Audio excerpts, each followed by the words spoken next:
যাদের ঘরে কন্যা সন্তান নাই তাদের বৃদ্ধ বয়সটা খুব একটা ভালো কাটবে বলে আমার মনে হয় না। আমি কন্যা সন্তানের পিতা হওয়ার পরে এই জিনিসটা উপলব্ধি করতে পেরেছি যে যারা কন্যা হওয়ার পরে তাদের স্ত্রীদের উপরে নির্যাতন চালায় তারা আসলেই বুড়া বয়সে নিজের কষ্ট ভোগান্তি টেনে নিয়ে আসে। কারণ কন্যা সন্তানই মা বাবা সব থেকে বেশি খেয়াল রাখে।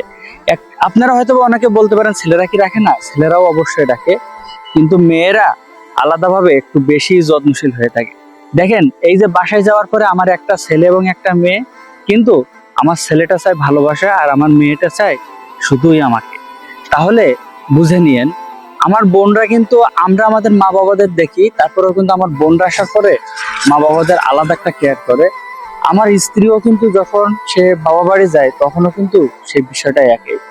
কারণ ছেলেরা সবসময় বাইরে ইনকাম করার জন্য প্রস্তুত থাকে, আর মেয়েরা মায়েদের জাত, সেজন্য বাবা মায়েদের জন্য আলাদা রকম ভালোবাসা বয়ে নিয়ে আসে।